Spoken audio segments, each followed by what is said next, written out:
আল্লাহর প্রেমের বান্দা হইয়া বাইসে থাকার আশা নাই, আমি জানো মুর্শিদ প্রেমের কাফের হইয়া মইরে যাই। ইমান আছে না গেছে? জোরে কোন আছে না গেছে? পরেরটা কি বলে শোনেন, পাগল কত প্রকার দেখেন। কয় এই জগতে কাবা ঘরের, এই জগতে কাবা ঘরের খাদেম হইতে আমার কোনো আশা নাই, এই জগতে কাবা ঘরের খাদেম হইতে আমার কোনো আশা নাই, আমি যেন পীরের বাড়ির পায়খানাতে ডিউটি ভাই।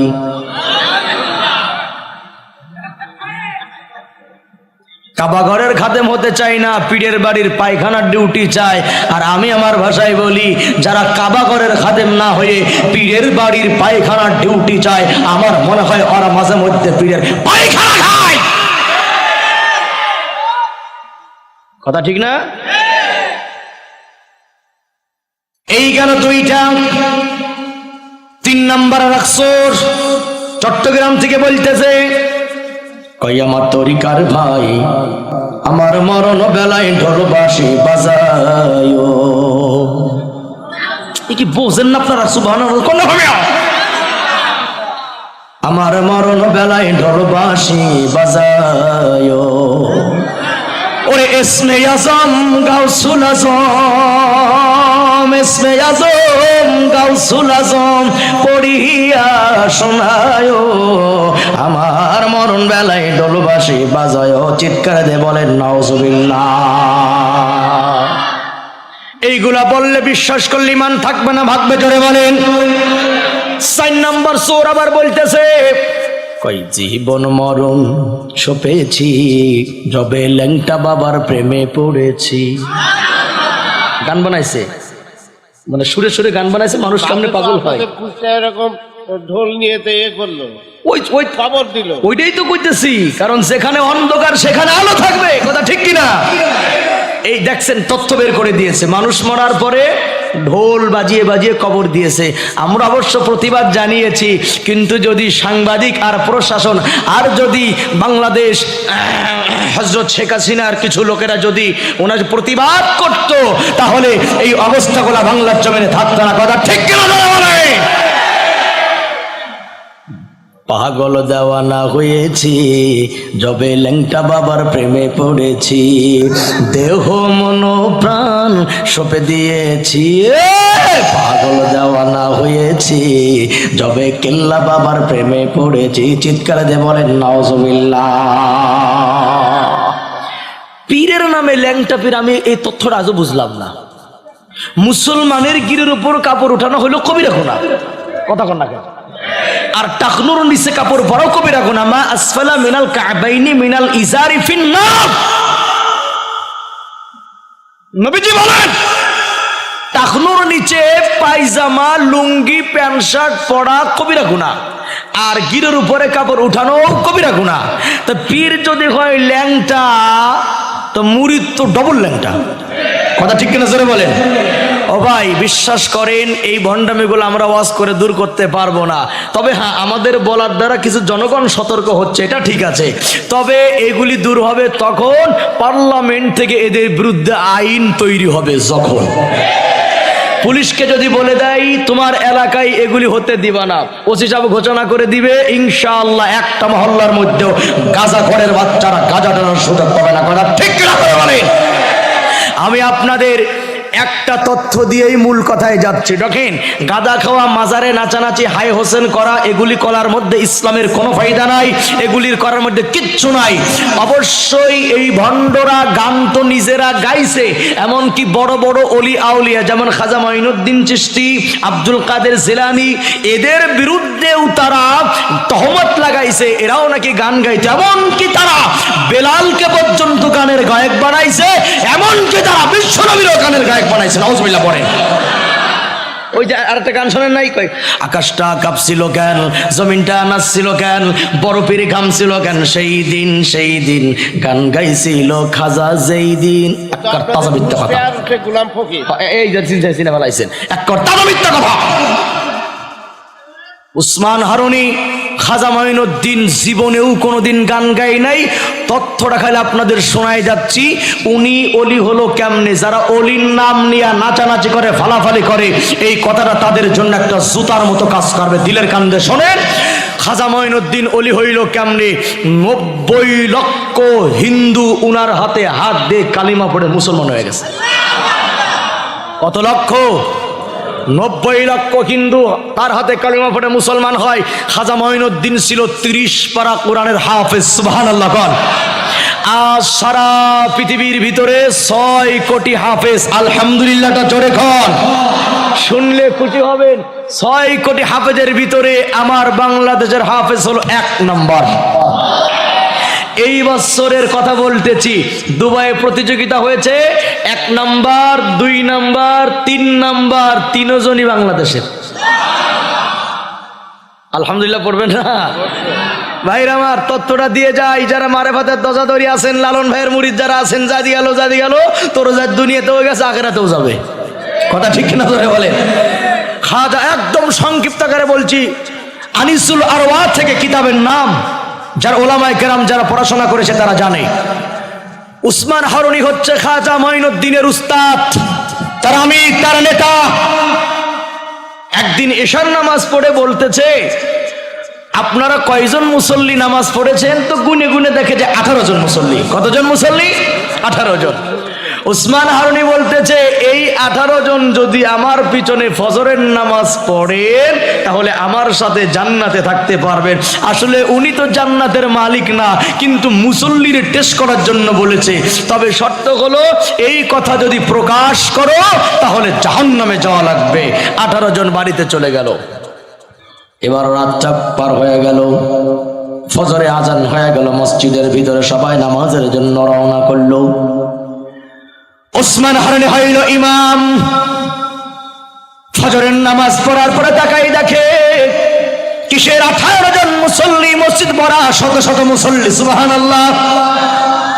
ওসমান হারুনি ডাক দিয়ে বলে, ব্যাপারটা কি বুঝলাম না, এটাই হলো মাত্র 18 জন মুসল্লি, এখন এত মুসল্লি কেন? কারণটা কি? নিশ্চয় কোনো কারণ আছে এর ভিতরে। এশার নামাজের মুসল্লিদের ডাকতে বলে, তোমরা দাঁড়িয়ে যাও। 18 জন দাঁড়িয়ে গেছে। ডেকে বলে, আমি তো নিষেধ করেছিলাম প্রকাশ করা যাবে না, আর যদি প্রকাশ না করে তো মুসল্লিও হওয়ার কথা না। এবার মঈনুদ্দিন মাথা উঁচু করে চোখের পানি ছেড়ে কান্দে কান্দে বলে, উস্তাদজি, আমার নেতাজি, আমি রাতের বেলায় বিছানায় পিঠ লাগায়া চিন্তা করতে লাগলাম, ফজরের নামাজ পড়লে যদি জান্নাতে যাওয়া যায়, আর এই কথা বলার কারণে যদি জাহান্নামে যাওয়া লাগে, আমি একা যদি জাহান্নামে যাই, আমার সকল ভাইরা জান্নাতে গেলে আমার মনে কোনো দুঃখ নাই। তাই আমি প্রত্যেক ঘরে যায়া দরজায় নক করে করে বলেছি, যাও ফজরের নামাজ পড়ো, জান্নাতে হয়ে যাও। উসমান হারুনি ডাকতে বলে, এ মুসল্লি ভাইরা শুনে নাও, আমার বড় টেনশন ছিল আমার ইন্তেকালের পরে এই জাতির আমির হবে কে, জাতির নেতা হবে কে। আর আমার টেনশন না, আমার চিন্তা নাই, আমি তোমাদের সামনে আমার মাথার পাগড়িটা মঈনুদ্দিনের মাথায় পড়াইয়া দিলাম। এখন বলেন আমার ভাইরা, ওলি হইছে গান গায় না নামাজ পড়ে? এই জোরে বলেন, গান গায় না নামাজ পড়ে? সুতরাং যারা এই অলিদের নাম বিক্রি করে করে মাজার দাঁড় করিয়েছে, বাংলার জমিনে মাজারের কোনো দরকার নাই, মাজার ভেঙ্গে মসজিদ করা হোক। কথা ঠিক কিনা? আর আপনারা কোনো মাজারে টাকা দেবেন না, মান্নত করবেন না, সিন্নি দেবেন না, সিন্নি খাবেন না, সুতা পড়া নেবেন না, কলা পড়া খাবেন না। হাত তোলেন, সোজা করেন, হাত সোজা করেন। হ্যাঁ, আল্লাহ কবুল করুক। হাত সোজা রাখেন। পাক্কা ওয়াদা হবে, একদম পাক্কা ওয়াদা। যত বড় আল্লাহর ওলি হোক না কেন, মুসলমান তার মাজারে মান্যত করবে না, সিজদাও করবে না, হাত জোড়ো করবে না। মাজারে কিছু আনা যায় না, মাজারে দেওয়া যায়, সেটা হলো দোয়া। হাত সোজা করেন। দেখেন হাত উঠায় নাই কে মাঝখানে? দেখেন, দেখেন হাত উঠাইছে সবাই? বলেন ঠিক আছে। কোন মাজারে আমরা মান্নত করব না। হাত খরচ মারেন। মাজারে মান্নত, মাজারে সেজদা, মাজারে আগরবাতি মোমবাতি জ্বালাবো। আল্লাহ হাতগুলিকে কবুল করো। হাত নামান জোরে বলেন আমিন। তাই তো মুরব্বীদের আওয়াজ বেশি, কারণটা কি? গোপন কথা বলে দিছে ভাই আমার।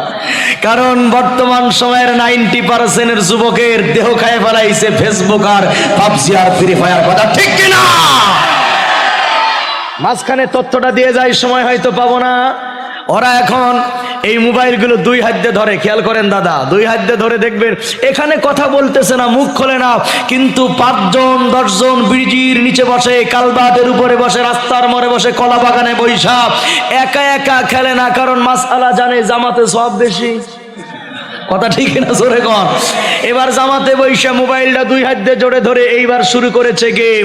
দেখবেন মাহফিলে সুবহানাল্লাহ কই না, ওখানে বৈশে বৈশে খান দেখ বারে কই মার মার মার মার মার মার মার মার মার। এই বলেন মিথ্যা না সত্য?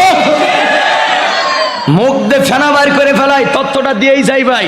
ওরা কিছু যুবক আছে দিনের বেলায় খেলে গেম, রাতের বেলায় করে প্রেম, আর এই প্রেম আর গেম খেলতে গিয়া নিজেকে ধোঁকা দেয়, আল্লাহকে ধোঁকা দেয়, মাকে ধোঁকা দেয়, বাপকে ধোঁকা দেয়, দেশ এবং জাতিকে ধোঁকা দিচ্ছে ওরা। তরুণ, এখন যদি কথা না বলিস দোয়া করবো তোর বিয়ে জীবন হবে না। এখন তোর খাস ওয়াজ দোস্ত, যদি একটা যুবক ফিরে আসে আজকের মাহফিল কবুল হবে। কথা ঠিক কিনা? আমি আন্দোলন কারে নিয়ে করব? যুবক যদি ভালো না হয়, ইয়াবা যদি না ছাড়ে, গাঁজা যদি না ছাড়ে, গেম যদি না ছাড়ে, প্রেম যদি না ছাড়ে, তোমার দ্বারা দিন কায়েম হবে না। অবশ্যই ইসলামী আন্দোলনের জন্য তোমাকে এইগুলো ছাড়তে হবে, আর এইগুলো সেই দলের কর্মীরা করে যারা কোরআনের জন্য নিবেদিত প্রাণ। কথা ঠিক কিনা জোরে বলো। আমি নাম বলবো না, তাইলে বলবে হুজুর দালালি করে গেছে, কারণ আমার মাথার টুপি কালো। অনেকে বুঝতেছেন না আমি কোন দলের হুজুর, বুঝতেছেন না। কওমিন আলিয়া ধরতে পাইতেছেন না। কথা ঠিক কিনা? জামাত না হেফাজত বুঝতেছেন না। তবে এটা মনে রাখবেন, পড়াশোনা করেছে কওমিতে, শেষ করেছে কওমিতে, কিন্তু আন্দোলন করি বাংলাদেশের সেই দলের পক্ষে যেই দল কথা বলে রান্নাঘর থেকে সংসদ ভবন পর্যন্ত। বাকি আর কিচ্ছু বলবো না। বুঝলে বুঝ পাতা, না বুঝলে তেজ পাতা। কথা ঠিক কিনা জোরে বলেন। বাইরে আমার, সুতরাং বেশি দূরে যাওয়া যাবে না, গভীরে যাওয়া যাবে না, গভীরে যাওয়া যাবে না। লক্ষ্য করেন তরুণ যুবকেরা, মোবাইল তরিমান খায় ফেলাইছে। এই যে আমার সামনে ভাই বসা আছে, চুল দাড়ি লাল লাল হয়ে গেছে। আমার তো মনে হয় না তোরা 40-এর গড়ে পৌঁছতে পারবি। তোদের চোখ কানা হয়ে যাবে, তোদের বউ ঘরে থাকবে না, কারণ এই মোবাইলের পিছনে যেমন সময়টা দিস চোখ খারাপ হয়ে যাবে, দেহটা নষ্ট হয়ে যাবে। ইসলাম তো কায়েম দূরের কথা, তুই তো তোর বউরে ঘরে রাখতে পারবি না। কথা ঠিক কিনা? ওরা কিভাবে ধোঁকা দিচ্ছে তথ্যটা দিয়েই মূল কথায় যায়। এগুলা হচ্ছে বাস্তব কথা, কিছু বাস্তব বলতে হয়, কোরআন বলতে হয়, হাদিস বলতে হয়। কথা ঠিক কিনা জোরে বলেন। তরুণ আমার দিক তাকা দোস্ত, উলামায়ে কেরামের দিক মুহাব্বতের নজরে তাকাবি, আল্লাহ তাআলা চোখের সগীরা গুনাহ মাফ করে দিবে। অ্যাঙ্গেলে তাকাবি তো চোখ কানা হয়ে যাবে। কিছু লোক দেখবেন আলেমদের দিক মুহাব্বতের নজরে তাকায়, এটা তো যেমন তাকাচ্ছে মাঝে মাঝে হাসি দিয়া তাকায়, কি সুন্দর মুহাব্বতের নজরে। আর কিছু লোক আছে না নাই? আল্লাহ সবই দেখে। কথা ঠিক কিনা? এই একটা যুবক ফ্রি ফায়ার পাবজির দিক যাবার, আমার কথা ভালো করে শোনো। এই মোবাইলে প্রেম করার কারণে ও কি করে জানেন? যেই মায়ের পেটে 10টা মাস ছিল, এই মাকে পর্যন্ত ধোঁকা দিতে দ্বিধাবোধ করে না। নবীজি বলেন ওয়া ইন যালামা ওয়া ইন যালামা ওয়া ইন যালামা, এ যুবক, তোর মা তোর সঙ্গে জুলুম করেছে, তোর বাপ জুলুম করেছে, তুই বাপ মার সঙ্গে জুলুম করিস না। তুই যদি জুলুম করিস, তোর সন্তান এর চাইতে বড় জুলুম তোর সাথে করবে। ও বড় চালাক, ও মনে করে আমার আব্বু কিছু বোঝে না। আরে বেটা, তোর বাপ তো তোর জন্ম দিয়েই হইছে বাপ। ও মনে করে আব্বাই কিছু বোঝে না। ও কি করে জানেন? মোবাইলের ভিতরে নাম্বারগুলি সেভ করেছে চমৎকার করে, 4-5টা গার্লফ্রেন্ড, একাধিক গার্লফ্রেন্ড। আর আপনি দেখেন এই পরকীয়ার কারণে বাংলাদেশের একটা মেয়ে মুসলমান থেকে হিন্দু হয়ে গেছে, এরপরে বিয়ে না করার কারণে আত্মহত্যা করে মারা গেছে। কথা ঠিক কিনা বলেন? যুবক এই মোবাইলের মধ্যে 7-8টা মেয়ের নাম্বার লুকিয়ে রেখেছে, বড় ভাই যাতে ধরতে না পারে, আমার আব্বা মা যাতে ধরতে না পারে, দাদাই ধরতে না পারে, তাই প্রত্যেক নাম্বারের নামের আগে ভিন্ন ভিন্ন নাম লাগাইছে। বড় চালাক। একজনের নামের আগে লিখেছে ডক্টর সাহেব, গার্লফ্রেন্ডের নামে লাগছে কি ডক্টর সাহেব, আর একজন লাগছে প্রফেসর সাহেব, একজন লাগছে মুয়াজ্জিন সাহেব, সবচাইতে নিকটের যিনি তার নামে লাগছে হলো ইমাম সাহেব হুজুর। কত বড় বাটপার চিন্তা করেন। তো মাঝে মাঝে কল আসে, বন্ধুরা দেখে যে ইমাম সাহেবের ফোন, ডক্টরের ফোন, কয় দোস্ত তুই এত ভিআই ফিলো, কয় বুঝতে এবার। হঠাৎ করে একদিন ফোনটা মার হাতে পড়ে গেছে, মা দেখে যে নাম্বার হলো ইমাম সাহেব হুজুরের। মা চিন্তা করলে একটা মাসআলা জানা দরকার, ফোনটা রিসিভ করে মা সালাম দেয়, আসসালামু আলাইকুম ওয়া রাহমাতুল্লাহ, হুজুর ভালো আছেন? হুজুর সালামের উত্তরও দেয় না, কোনো কথাও বলে না। মা বলে, আমার ছোট্ট একটা মাসআলা, শুধু আপনি হ্যাঁ বা না বলবেন, আমি আপনাকে বিরক্ত করব না। কিন্তু মা যতই জিজ্ঞাসা করে, এ হুজুর সে হুজুর না, কথা বলা হুজুর না। ছেলে এসে বলতেছে, সর্বনাশ, আল্লাহই জানে কোন নম্বরের ফোন। মা, কার সাথে কথা বলো? মা বলে, নাম্বারে তো লেখা ইমাম সাহেব হুজুর, কিন্তু তোমার হুজুর হাও বলে না, নাও বলে না। মা, ছেলে কয়, আপনি ভালো করে শিওর হন তো মা, হ্যাঁ না কিছু বলেছে কিনা? কয়, কোনো শব্দই তো নাই। কয়, শিওর 100% তোমার হুজুর কোনো কথাই বলে নাই। ছেলে কয়, মা, হুজুর যদি কোনো শব্দ না করে থাকে তাহলে আলহামদুলিল্লাহ। তো মা বলছে, বাবা, হুজুরের কথা না বলার সাথে আলহামদুলিল্লাহর সম্পর্কটা কি? ছেলে বলতেছে, মা, আপনি কি বুঝেন না, একজন আলেম মানুষ, মসজিদের ইমাম, তিনি কি একজন নারীর সাথে কথা বলেন? পর্দার খেলাফ। কিসের খেলাফ? পর্দার খেলাফ। কত বড় বিশ্বাস, চিন্তা করেন। এখন মা তো সরল মনের জিনিস, মা বলতেছে, বাবা তাইলে ঠিকই আমারই ভুল হয়েছে, তা মাসআলাটা তোমাকে বলি, তুমি হুজুরকে বলে ক্লিয়ার করে দিও। ছেলে কয়, তুমি খালি কইয়া দাও, ক্লিয়ার কেমনে করে আমি করবো। নাউজুবিল্লাহ, জোরে কর। ও ভাই, এটা প্রসঙ্গের বাইরের কথা, তারপরে বলতেছি, এই যে ছেলেটা মাকে বোকা বানালো, আসলে ও কিন্তু মাকে বোকা বানায় নাই, ও বোকা হলো এর চাইতে বড় বোকা, ওর সন্তান ওর সাথে করবে। কথা ঠিক না? জোরে বলে। তুমি মাকে ধোঁকা দিও না সন্তান। তুমি কি জানো, সন্তান যখন ডেলিভারি হয়, মায়ের কলিজাটা এরকম ছিদ্র হয়ে যায়। এই সন্তান যখন দুনিয়া আসার পরে কান্না করে, কান্নার আওয়াজটা যখন মায়ের কানে লাগে, আবার ওই ছিদ্র কলিজা আগের মতো ভালো হয়ে যায়। আল্লাহু আকবার বলেন। যারা মায়ের ছেলে তারা কথা বলবেন। আমি একটু দেখতে চাই, আব্বা আম্মা অথবা দুজনের একজন বেঁচে আছে কার কার, একটু হাত দেখান তো। দুইজন অথবা যে কোনো একজন বেঁচে আছে কার কার, একটু হাত দেখান। মাশাআল্লাহ, অধিকাংশ সন্তানরা আব্বা আম্মা বেঁচে আছে। আল্লাহ, তুমি এই সন্তানদেরকে নেককার সন্তান হওয়ার তৌফিক দান করো, বলেন আমিন। এবার একটু দেখতে চাই, আব্বা আম্মা নাই অথবা দুজনের একজনও নাই, একটু হাত তুলে দেখান তো। অনেকেরই নাই, দুজনের একজন নাই অথবা দুইজনই নাই, হাত নামান। আমি এই দুই গ্রুপের জন্য একটা আমল দিয়ে যাচ্ছি, যাদের আব্বা আম্মা বেঁচে আছে। অকুল্লাহুমা কওলান কারীমা, দমক দিয়ে কথা বলবা না, মাথা ঝাঁকি দিয়ে কথা বলবা না, নরম নরম করে মিষ্টি মিষ্টি কথা বলবা, আল্লাহর আরশ খুশি হয়ে যাবে। কথা ঠিক কিনা যুবক? আর যাদের আব্বা আম্মা নাই তারা কি করবেন? আল্লাহ পাক দোয়া শিখিয়েছেন, রব্বিরহামহুমা কামা রাব্বায়ানি সগীরা। এই দোয়াটা কেমনে করবেন? নামাজ কালামের দরকার নাই, খালি সারাদিন রব্বিরহামহুমা কামা রাব্বায়ানি সগীরা, রব্বিরহামহুমা কামা রাব্বায়ানি সগীরা, এরকম অবশ্যই 5 ওয়াক্ত নামাজের পরে আপনি আল্লাহর কাছে দোয়া করেন। সাউন্ডটা ডিলি দেন, ইকো দেন, মশলামাতে যাদের সব দিয়ে দেন। আপনি অবশ্যই 5 ওয়াক্ত নামাজের পরে আল্লাহর কাছে দোয়া করেন, হে দয়াময়, জান্নাতে নিও আমার মাকে। ভাই আমিন বলা যাবে না? আমিন বলা যাবে না? পৃথিবীর মায়া ভুলে আমাকে একা ফেলে চলে গেলে মা গো, জানি আর আসবে না সোহাগ মাখা মুখী, ডাকিতে আমাকে দয়াময়, জান্নাতে নিও আমার মাকে। যারা মার ছেলে তারা আমিন বলেন, শাশুড়ির ছেলেরা চুপ থাকেন। ভুলতে পারি না মা তোমার ওই কোথায় গেলে পাবো মা তোমায় দেখার সুখ, কোথায় হারিয়ে গেলে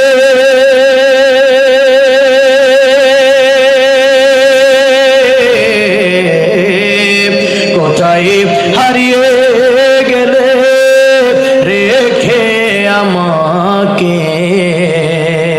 পারলি বলেন হে দয়াময় জান্নাতে নিও আমার মাকে। মোহাব্বতে কান আমিন। এই আমলটুক করবো তো নামাজের পর ইনশাল্লাহ ভাই, করবো তো ইনশাল্লাহ। খবরদার, আমি যুবকদের হাতে পায়ে ধরে বলে গেলাম, কথা আমার অনেক ছিল কিন্তু সময় অনেক চলে গেছে, লম্বা হয়ে গেছে, মূল কথা আমি কেটে দিলাম। ভালো করে অনুরোধ করে যাচ্ছি, আব্বা আম্মার সাথে বেয়াদবি করবা না। আব্বা আম্মার যদি থাপ্পড় উঠাও তোমার সাথে তোমার লাথি মারবে, এটাই সত্য, এটাই বাস্তব কথা। ঠিক করে জোরে বলেন। হাত তোলেন, আব্বা আম্মা যাদের আছে হাত তোলেন, তাড়াতাড়ি তাড়াতাড়ি হাত তোলেন। ওয়াদা করেন বেয়াদবি করবো না। এই মুখ খোলেন, বেয়াদবি করবো না। আল্লাহ তুমি নেককার সন্তান তৌফিক দান করো, আমিন। আর বাপ মাদেরকে বলে যাই, যদি বিয়াদবি না পাইতে চান তাহলে আগডম বাগডম গৌড়ার ডম সাজে এসব পড়া লাগবে না ভাই আখিরাতের কাজে। হাট্টি মাটিম টিম তারা মাঠে পারে ডিম, তাদের কাড়া দুটো সিং এসব পড়া পর্ব নামা পর্ব মরা আলিফ লাম মিম। কথা ঠিক কিনা ভাই? কথা কত বলি, শরীরের সব জায়গায় ক্ষত, মলম লাগাই কত, কথা বলতে গেলেই তো সব গোপন কথা চলে আসে। আজকে মুসলমানদের বেঈমান করার জন্য শিক্ষা ব্যবস্থার ভিতরে বড় বড় নাস্তিকে বসে আছে, ইসলাম ইতিহাস মুছে ফেলা হচ্ছে, হিন্দু বামরামদের ইতিহাস তুলে ধরা হচ্ছে মুসলমানদের বাংলাদেশের শিক্ষা ব্যবস্থার ভিতরে। কথা ঠিক করা জোরে বলেন। হ্যাঁ মুসলমান, ঘুমিয়ে থাকো না, জাগ্রত হয়ে যাও। ঘুমিয়ে থাকো না, জাগ্রত হও। বাংলার শিক্ষা ব্যবস্থায় অবশ্যই কোরআন ঢুকাতে হবে, বিশ্বনবীর জীবনী ঢুকাইতে হবে। শিক্ষা ব্যবস্থায় শাহরিয়ার কবিরদের মতো নাস্তিক যতদিন থাকবে ইসলামের শিক্ষা হবে না। আমরা চাই সমস্ত রামবামদেরকে একেবারে তাড়িয়ে দিয়ে অবশ্যই শিক্ষা ব্যবস্থার ভিতরে আল্লাহ রাসূলের শিক্ষা ঢুকাইতে হবে। এর পক্ষে কারা কারা আছেন হাত একবার আল্লাহর দেখায়া দাও। আল্লাহ কবুল করো।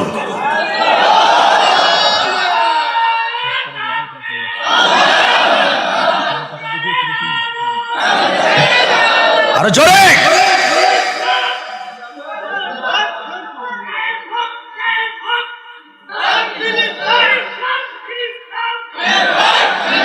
বাইরে মাথা নাড়াবেন না, আমি এদিকে আর গেলাম না, রাত অনেক হয়ে গেছে ভাই। তরুণ তোমাদের বলি, এই মুরব্বীর এখনো শক্ত, এখনো কথা বলে, তোমরাও পারবা যদি এই mobile game, Free Fire, PUBG, প্রেম এগুলি বাদ দাও। আল্লাহ পাক এই গজব থেকে আমার সোনার যুবক ভাইদেরকে হেফাজত করুক। আরো জোরে কোন আমিন। মহিলাদের আর কিছু বলবো না, তেমন কিছু বলার নাই, তবে এতটুকু বলবো, লানাল্লাহুল মুতাশাব্বিহাতি মিনান নিসাই বিররিজাল। নবীজি বলেন, যেই পুরুষেরা নারীর মতো সাজবে আর যেই নারীরা পুরুষের মতো সাজবে, আল্লাহর গজব উভয়ের প্রতি। কথা ঠিক করে ধরে বলেন। যুবতী বোনদেরকে বলি, চুলের আগাটা কেটো না হারাম, বুরু ফিলাক করো না হারাম, ঠোঁটের মধ্যে লিপস্টিক লাগাইয়া ঘুরো না হারাম। তবে করোনা আসার কারণে কিছু জিনিস ভালো হইছে। যেই মহিলারা জীবনে কোনোদিন মুখ ডাকতো না, ঠোঁটে কুত্তর ঘুমেকে ঘুরে বেড়াইতো, ওরাও মাস্ক 3টে ফেরা ঘুরছে। কথা ঠিক কিনা? এ নারীরা করোনার ভয়তে যদি মাস্ক না লাগাইয়া আল্লাহ ভয়তে মাস্ক পরিধান করছি, এই করোনা বাংলার জমিনে প্রবেশ করছে না। কথা ঠিক কিনা জোরে বলে। মাঝখানে ঢাকাতে কিছু যুবতীরা স্লোগান দিয়েছিল, দেহ আমার, শরীর আমার, পোশাক আমার, সময় আমার। এই ধর্ষক, তুই ধর্ষণ করার কে? স্লোগান দিয়েছিল। তো এখন যুবক একটা কয়, ঠিকই তো আছে, তোর দেহ, তোর সময়, তোর পোশাক, আমি ধর্ষণ করার কে? যুবক আবার কয়, আমার চোখ, আমার মুখ, আমার হাত, আমার মেশিন। আমি আর কিছু বললাম না। এখন বলেন, কারো কথা কি ফেলানো যাবে? এ ভাই, এ নারী, তোর চোখ, তোর দেহ, তোর পোশাক, কিন্তু এই দেহটা তোর বাবা বানাই নাই, দেহের মালিক হচ্ছেন আমার আল্লাহ। আর যুবককে বলি, সব তোমার, কিন্তু এটার মালিক তুমি নয়। নুতফা থেকে আল্লাহ পাক তোমার দেহ তৈরি করেছে, সুতরাং যুবতীও আল্লাহর বিধান মোতাবেক চলবে। ইউদনিনা আলাইহিন্না মিন জালাবিবিহিন্না, যুবকও আল্লাহর বিধান মোতাবেক চলবে, তাহলে ইফটিজিং হবে না, এই দেশে ধর্ষক হবে না। কথা ঠিক কিনা? কথায় কথা আসে, ধর্ষণ বন্ধ হবে না, কারণ যারা ধর্ষণ করে তারা জানে আমাকে বাঁচানোর জন্য বড় ধর্ষক উপরে বসে আছে। ওই উপরে না মিয়া, ওইটা বুঝছেন না বা। এই দেশে চুরিয়ে বন্ধ হবে না, কারণ ছোট ছোট তেল চোর গম চোরেরা জানে আমি ধরা পড়লে বড় চোর চেয়ার নিয়ে বৈশাখ আমাকে বাঁচানোর জন্য। কথা ঠিক কিনা? তবে সব বাতিলের অবসান হবে। ওয়াতাসিমু বিহাবলিল্লাহি জামিয়া, এই কালো টুপি, ধলা টুপি, লাল দাড়ি, কালো দাড়ি, আলিয়া, কওমি, জামাত, হেফাজত, তাবলীগ, পাবলিক সব ভুলে গিয়ে যদি আমরা একটা সপ্তাহের জন্য এক জায়গাতে দাঁড়াইতে পারি, আমার দিলের বিশ্বাস একেবারে 100% বিশ্বাস, এক সপ্তাহ দিনের জন্য যদি জামাত, হেফাজত, তাবলীগ, চরমনাই, আলিয়া, কওমি যদি এক কাতারে দাঁড়াইতে পারি, আমার বিশ্বাস এক কাতারে দাঁড়িয়ে আমরা যদি হাতে হাত থেকে যদি হুঙ্কার ধরি, বক্তব্য দেয়, আন্দোলন করি, বাংলা জমিন থেকে ভারত আমেরিকার পাঁচটা কুত্তারা গাছটি মুক্সমাইন্ডে পালাবে, পালাতে বাধ্য হবে, বাধ্য হবে, বাধ্য হবে। কথা ঠিক কিনা? কিন্তু আমাদের ঐক্য নাই তো, আমাদের ভিতরে একেবারে ঐক্য নয়। হাজার দল তো ভালো মিয়া, এক এক পীর খানখানে বসে আছে, পীর সাহেব নিজের মতাদর্শের উপরেই অটল। ওই দলের আকীদা ঠিক নাই, ওই দল এই করে সেই করে, এই সমস্ত ফতোয়া দিয়ে দিয়ে আজকে জাতির মাঝে ভাগ ভাগ পিস পিস হয়েছে। কথা ঠিক কিনা? ভাইরা দোয়া করেন আল্লাহ যেন আমাদের এক হওয়ার তৌফিক দান করে। বলেন না মহব্বতে কোন আমিন। বন্ধুগণ আমার, অনেক দূরে চলে আসছি মূল কথা ছেড়ে। ও ভাইরা, সুতরাং এই সমস্ত যুব সমাজকে বলি, এই গেমগুলা, ফ্রি ফায়ার গুলা খেলবো না ভাই, বেঁচে থাকবো তো ইনশাল্লাহ। ও তরুণ, যুবক কথা বলো, বেঁচে থাকবো তো ইনশাল্লাহ। তোমার উপকার হবে, তোমার শরীর ভালো থাকবে, চোখটা ভালো থাকবে, কানটা ভালো থাকবে, এগুলি করো না। আল্লাহ তোমাদের হেফাজত করুক, বলে আমিন। ভাই আমি সব কথা ছেড়ে দিলাম, ফিনিশিংটা দিয়ে দেই। জাহান্নামের ভিতরে জাহান্নামের আল্লাহ রেখে আল্লাহ দুনিয়ায় পাঠাও। আল্লাহ কয় না, কোরআন গিয়েছে, হাদিস গিয়েছে। কি করেছিলে? নবীদের গালি দিয়েছিলাম। প্রত্যেক জামানায় নবীদের গালি দিয়েছে, প্রত্যেক জামানার আলেমদেরকেও এই জামানার কাফেররাও গালি দেয়। আল্লাহ পাক নূহরাও পাঠালেন তেমনি করে তাওহীদ প্রচারের জন্য। লাকাদ আরসালনা নূহান ইলা কওমি ফাকালা ইয়া কওমি ইবুদুল্লাহ মা লাকুম মিন ইলাহিন গায়রু। নূহ গিয়া কইল, হে আমার দেশের লোকেরা, তোমরা এক আল্লাহর গোলামি করো, দেবদেবী ছেড়ে দাও, মূর্তি ছেড়ে দাও। জাতির ভিতরে যারা ছিল নেতা, তারা দাঁড়ায় কয়, ওরে নূহ তোর কত বড় সাহস, তুই এক আল্লাহর গোলামির কথা বলিস। ক্বালাল মালাউ মিন কওমি ইন্না লানারাকা ফি দালালিম মুবিন।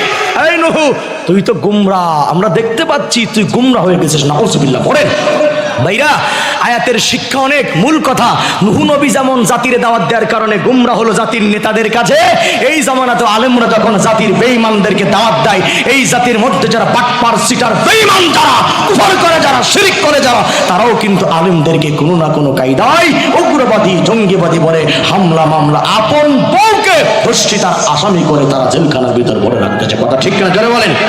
সবকিছুর বিচার করবে কে? জোরে বলেন, কে করবে?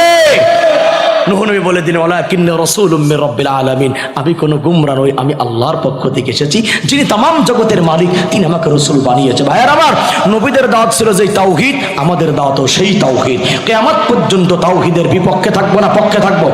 যতদিন বাঁচবো তাওহীদের বিপক্ষে না পক্ষে থাকবো? আসুন আজকের মাহফিল থেকে আমরা ওয়াদাবদ্ধ হয়ে যাচ্ছি। এখন এক ঝলক মাথা নাড়াবেন না, ওয়াদাবদ্ধ হয়ে যাচ্ছি। তাওহীদের পক্ষে নবীরা ছিল, তাওহীদের পক্ষে সাহাবীরা ছিল, তাওহীদের পক্ষে দেশের মুফাসসির আলেম উলামা আছে। আজকের মাহফিল থেকে শেষবারের মতো হাত দেখতে চাই, তাওহীদের পক্ষে, আলেম উলামার পক্ষে, দ্বীনের পক্ষে আমরা থাকতে রাজি। কারা কারা হাত? আল্লাহ। কিসের? ও আচ্ছা, হাত সোজা করে রাখেন, হবে হবে ইনশাল্লাহ। আগে তো বলবেন না। ও ভাই, এই ওয়াদাটা রাখতে পারবেন ইনশাল্লাহ? আপনারা বাতিল, জাহেল আর আলেম, জালিমার আলেমদের চিনে নেবেন। হ্যাঁ ইনশাআল্লাহ। আল্লাহ আমার সোনার ভাইদেরকে তুমি হাক্কানি দল চিনার তৌফিক দান করা, আমিন। বসেন, একটা লোক মাথা নাড়াবেন না। আমি কোনো কালেকশন করব না, কালেকশন তো হয়ে গেছে। তবে আমি শুনেছি, দেখি নাই, যে আমাদের প্রধানমন্ত্রী, আমাদের মা জননী নাকি প্রতিদিন 5 ওয়াক্ত নামাজ পড়ে। এরপরে সকালবেলা কোরআন তেলাওয়াত না করে কাজে হাত দেয় না। সুবহানাল্লাহ পড়বেন না ভাই? খুবই ভালো কথা, আলহামদুলিল্লাহ। এমন প্রধানমন্ত্রী তো চাই আমরা, যিনি 5 ওয়াক্ত নামাজ পড়ুক, কোরআন তেলাওয়াত করুক। কিন্তু আমার একটা বিষয় মাথায় ঢুকলো না, এই প্রতিদিন 5 ওয়াক্ত নামাজ পড়ে কোরআন তেলাওয়াত করে কি মদের লাইসেন্স কোরআনে পাওয়া গেল? প্রতিদিন কোরআন পড়ে নামাজ পড়ে লাইসেন্স দিলেন কেন আপনি? আপনার কি মাথায় ছিল না এটা 95% মুসলমানের দেশ, এই দেশের যুবকদের মদ পান করার কোনো দরকার নাই? কথা ঠিক কেন বলেন?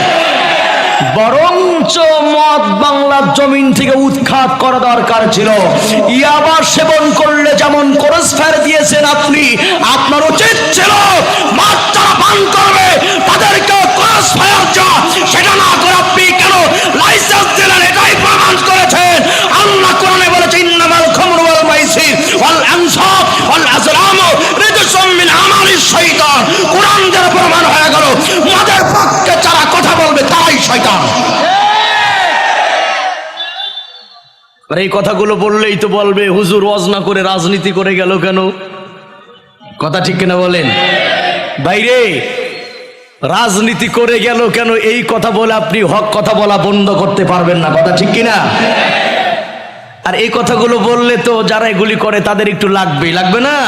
ওই যে কথা আছে না, গরম বাদে বিলে বেজার, উচিত কথায় মাউই বেজার, কতি গেলে খিতি রাজার মনে লাগে ভয়, আমরা গরিব আমাগের দেখার মতো কেউ নাই। কথা ঠিক কিনা?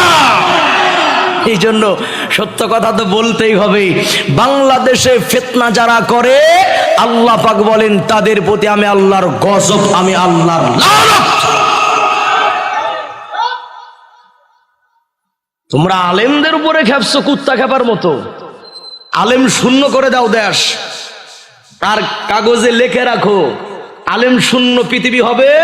আল্লাহ পরের দিন রাস্তার কুত্তার বাচ্চাকে খাওয়াবে, তোদের মতো জালিমের বাচ্চারা এক ফোঁটা পানিও খাওয়াবে না। না খাইয়ে পুট কিছু হয়ে যাবে। কথা ঠিক কিনা জোরে বলেন? আলেমদের ওসিলায় খেয়ে যাচ্ছে। আলেমরা হচ্ছে বরের ভূমিকায়, একজন থাকে বর, যাত্রী থাকে 150, এক বরের খাতিরে 150 জন যাত্রী খাইয়া যায়। কথা ঠিক কিনা বলেন?